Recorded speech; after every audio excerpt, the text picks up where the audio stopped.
Welcome to Seesaw's 12 Days of Christmas. Gifting you guests this holiday season. On the 9th day of Christmas, Seesaw gave to me writer and author Macy Lewis.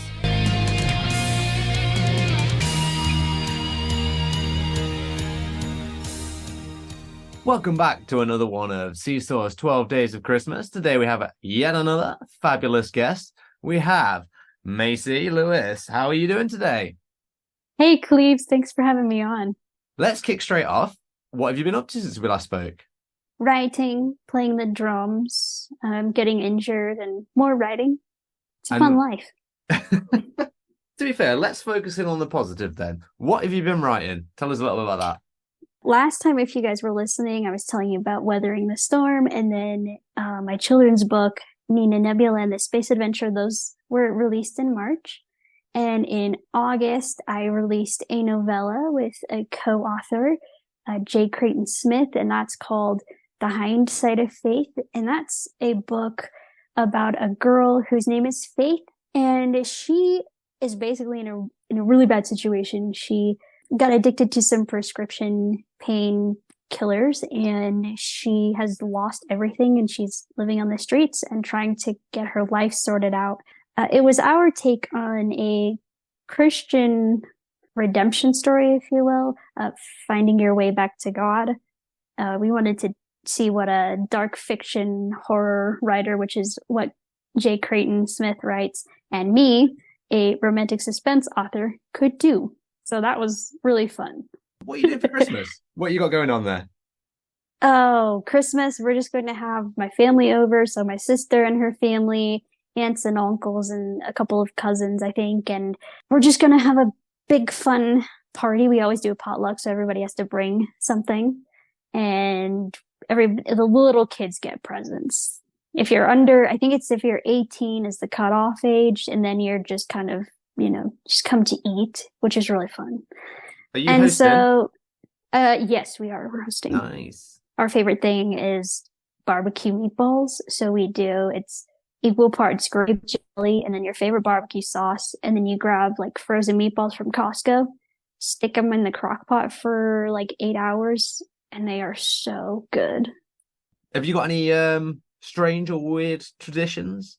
Well, I don't know if this is a tradition, but I just started doing it when I put up my author page on Facebook in 2017. Yeah, 2017. Wow. And I started to write Merry Christmas in Braille using anything I could think of, or like the year for the next new year. I've started doing that in Braille or print. There was one time I did it so I did Merry Christmas I've done ornaments, candy, I've done M&Ms, red and green M&Ms. That's cool. And then Happy New Year I've done for the year. And so I don't know, it's kind of a crazy thing. Or I think I skipped it last year. I don't know if I'll do it this year, but people like it. They're like, that's cool. You should totally do it. I want to see what you do on. Okay, I'll see if I can figure out something really cool.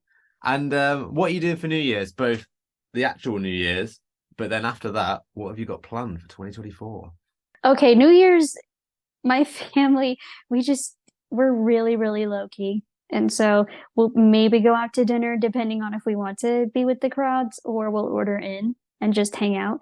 And maybe we'll watch a television show or a movie. I'm not really into movies though, so I'm usually reading a book.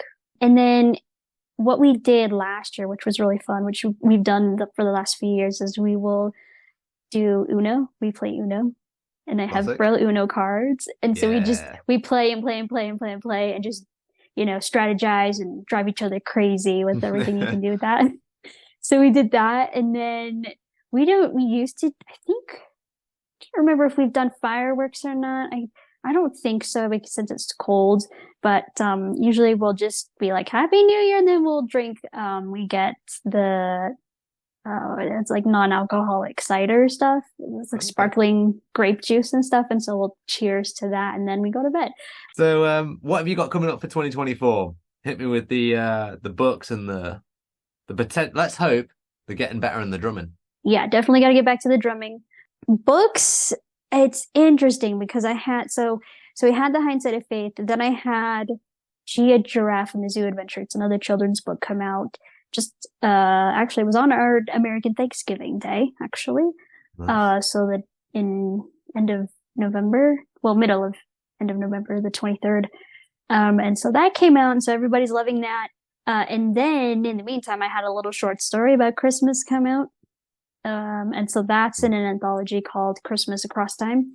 And that's about a girl named Madison who is an Air Force pilot. It's kind of a nod to the military career I never had. And she gets called on this Christmas mission that's secret. So it talks about she and her husband go to the Air Force base that they're on Christmas Eve, and then she meets all her crew, and then they go up and they have to go fly and protect they have to go protect the gift. Okay. And all right. what happens is so before they leave, she and her first officer get a vocabulary list of words that are secret because this mission is top secret, and they have to memorize all these words. And so there's like Christmas words. So it's like Mrs. Claus is the pilot, and Santa Claus is the main ground control once they get there. And there's all these things that they have to memorize to go and protect or retrieve the thing that they have to. And so it's just, 5,000 words. So it's a short read. You can read it in like half an hour, maybe. So there's that. What I'm working on now is for 2024. I just finished today, actually, a couple hours before I talked to you, was a new Christmas story that hopefully I'm going to enter into the Christmas Across Time anthology volume number 4. So that'll be coming out in 2025 if it's accepted. So that was fun to write, just a little Christmas holiday thing. But what I'm really excited about is we should be releasing The Island of Camry. I've got the book cover. It's all ready to go. During the summer, I actually had to do a major rewrite. So that's kind of what I was focusing on during the summer. It's about these 3 girls. They're best friends, been best friends forever. And they're in college or at university. And they have an opportunity to do a humanitarian trip. And they decide to go to this little island called Camry. Now, if you guys look it up, don't look it up. I had one of my beta readers actually try and look it up, and she was like, I can't find it. Where is it? And I'm going, well, it would be located in the Caribbean, but it doesn't exist. But I appreciate you trying to find it on Google Maps, but it's not there. So they go to this island to help out these people. And while they're there, they're doing like service type things. So they have to like dig a well at a school, and then they have to repaint the school and help teach the kids English because they speak the Camarian language. And while they're there, they, meet some new friends. Couple of the girls are single. One of them's engaged or going to be engaged. And, they have to have a little romance because that's what I do. But while they're there, there's rumors. So people who have previously gone to Camry have come back and said, there's magic on this island. And when the trips come around, they're very rare. So when they come around, people are always like, we should go to actually verify if the magic is real. So they have kind of an ulterior motive because they want to see if the magic is real or if it's just people talking. So while they're there, they go on this adventure where they end up going into, just explore the island, different places. And they do learn that there might be some magic, maybe not. Can't really tell you. And I can't really tell you that much because, once I sent it back to my editor in July or August, she's had it since then, and I haven't seen what she's done. So I don't know exactly what's going to happen there. So once I get that back, hopefully like January or February, I'll get working on that, and then we'll get that out next year, my hope is. And then I also was working on a book, Infinite Intelligence, and that's about a blind girl who her husband codes her a screen reader, but it's a specialized screen reader. So for all of my friends out there who are listening to this, a screen reader reads you everything that's on the screen if you're blind, and it talks to you. But this screen reader is supersized and very special. So it kind of combines the chat, what do you call all those chat programs that have come out this year? Like can do that. and Seeing AI and Be My AI and all that kind of stuff. Yeah. Yes. So it can do all of that, but you can also have a conversation with it like it's a real person. So there's this window that pops up on the computer and it talks to you. So it's kind of like Siri and Alexa in that way too. But then it can also control your computer and do things for you. It can also control something, like if it has, a network control of other things, it could control those things. So like if it hacked into your house, it could control your house and stuff like that. So it's a super intelligent piece of coding.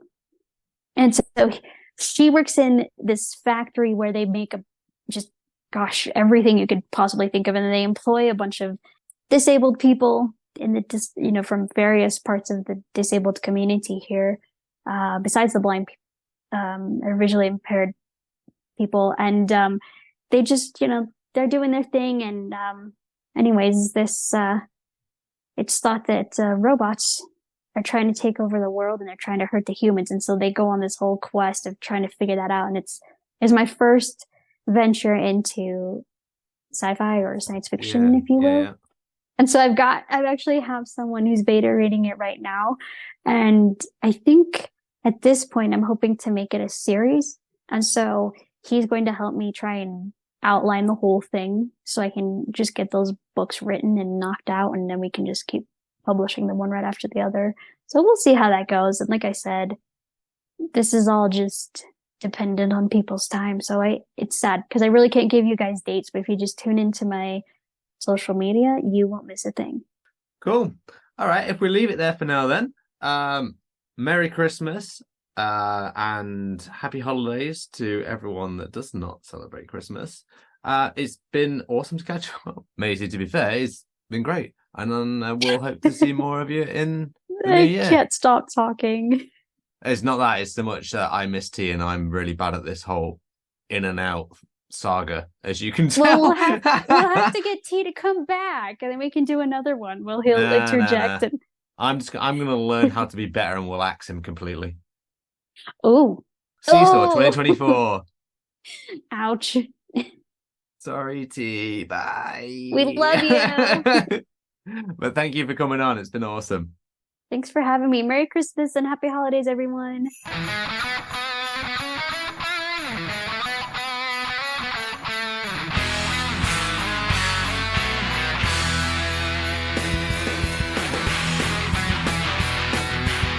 Thank you for listening to Seesaw's 12 Days of Christmas.